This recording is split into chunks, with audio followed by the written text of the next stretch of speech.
தமிழ் சினிமாவில் தவிர்க்க முடியாத இயக்குநர்களில் ஒருவராக திகழ்ந்தவர் பாலுமகேந்திரா. ஒளிப்பதிவாளராக தனது திரை பயணத்தை தொடங்கிய இவர் பல படங்களை இயக்கியிருக்கிறார். அவர் இயக்கிய அழியாத கோலங்கள், வீடு, சந்தியா ராகம், மூன்றாம் பிறை, தலைமுறைகள் உள்ளிட்ட படங்கள் இன்று வரை கல்ட் கிளாசிக்காக திகழ்ந்து கொண்டிருக்கின்றன. சினிமாவில் எவ்வளவு புகழ் அடைந்திருந்தாரோ அதேபோல் அவரை சுற்றி ஏராளமான சர்ச்சைகளும் இருந்தன. முதலில் அகிலா என்பவரை திருமணம் செய்த அவர், அடுத்ததாக நடிகை ஷோபாவை திருமணம் செய்து கொண்டார். மேலும் நடிகை மோனிகாவுடனும் லிவிங் டுகெதரில் இருந்தார். இந்நிலையில் மோனிகா அளித்த பேட்டி ஒன்று சமூக வலைதளங்களில் ட்ரெண்டாகியிருக்கிறது. இந்திய சினிமாவில் தவிர்க்கவே முடியாதவர்களில் ஒருவர் பாலுமகேந்திரா. ஈழத்தை பூர்வீகமாக கொண்ட அவர் இந்தியாவுக்கு வந்து புனே சினிமா கல்லூரியில் ஒளிப்பதிவுக்கான படிப்பை படித்தார். அதனையடுத்து சினிமாவில் ஒளிப்பதிவாளராக அவருக்கு வாய்ப்பு கிடைத்தது. அதனை சரியாக பயன்படுத்திக் கொண்ட அவர் தலைசிறந்த கேமரா மேனாக திகழ்ந்தார். அவரது ஒளிப்பதிவில் நடித்தால் கண்டிப்பாக அழகாக இருப்போம் என்று நடிகர்களும் நடிகைகளும் நினைக்கும் அளவுக்கு பாலுவின் கேமரா கோலிவுட்டில் பெரிய மாயஜாலத்தை நிகழ்த்தியது என்பது குறிப்பிடத்தக்கது. இதனால் அவருக்கான டிமாண்ட் சினிமாவில் சரசரவென்று உயரத் தொடங்கியது. முள்ளும் மலரும் திரைப்படத்தில் வரும் செந்தாழம் பூவில் வந்தாடும் தென்றல் பாடலில் பாலுமகேந்திராவின் கேமரா அவ்வளவு அட்டகாசமாக இருக்கும். அதேபோல் பல படங்களில் பாலுமகேந்திராவின் கேமரா அந்த படங்களை அடுத்த கட்டத்துக்கு எடுத்து சென்றிருக்கின்றன. அவரது கேமரா கண்கள் மட்டும்தான் சாதாரண அழகியையும் பேரழகியாக காட்டும் என்று ரசிகர்களும் திரைத்துறையினரும் சொல்வதுண்டு.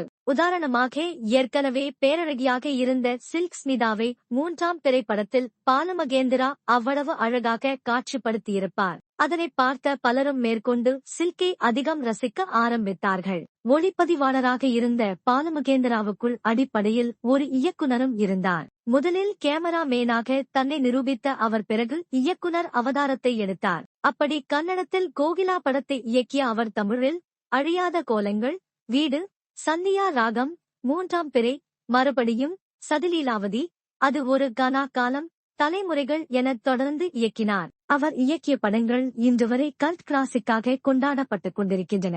அவரது ஒளிப்பதிவில் நடிப்பதற்கு எப்படி நடிகர்கள் ஆசைப்பட்டார்களோ அதேபோல் அவரது இயக்கத்தில் நடிப்பதற்கும் ஆசைப்பட்டார்கள். அது மட்டுமின்றி பல ஆளுமைகள் பாலுமகேந்திராவிடம் உதவி இயக்குநர்களாக இருந்தார்கள் என்பதும் நினைவுகூரத்தக்கது. அவர் எப்படி இந்திய அளவில் ஃபேமஸாக இருந்தாரோ அதேபோல் பாலுமகேந்திராவின் உதவி இயக்குநர்களான பாலா, ராம், வெற்றிமாறன் உள்ளிட்டோர் இந்திய அளவில் பிரபலமான இயக்குநர்களாக திகழ்ந்து கொண்டிருக்கிறார்கள். அவர்கள் மட்டுமின்றி சீனோ ராமசாமி, விக்ரம் சுகுமாரன் உள்ளிட்டோரும் தங்களது படைப்புகள் மூலம் தனித்த கவனத்தை ஈர்த்திருக்கிறார்கள் என்பதும் வரிசையாக 2 முறை தேசிய விருது வென்ற மறைந்த பாடலாசிரியர் நா. முத்துக்குமாரும் பாலுமகேந்திராவிடம் உதவி இயக்குநராக இருந்தார் என்பதும் குறிப்பிடத்தக்கது. பாலுமகேந்திரா சினிமாவில் எவ்வளவு புகழின் உச்சத்தில் இருந்தாரோ அதே அளவுக்கு சர்ச்சைகளின் உச்சத்திலும் இருந்தவர். முதலில் அகிலா என்பவரை திருமணம் செய்து கொண்டார். அவர்களுக்கு ஷங்கி என்ற மகனும் இருக்கிறார். சூழல் இப்படி இருக்க பிரபல நடிகை ஷோபாவை 2வது திருமணம் செய்து கொண்டார். அந்த திருமணம் அப்போதைக்கு பெரிய பரபரப்பாக பேசப்பட்டது. ஏனெனில் பாலுமகேந்திராவை விடவும் ஷோபா பல வருடங்கள் வயதில் இளையவர் என்பதால் அந்த சர்ச்சைகள் வெடித்தன.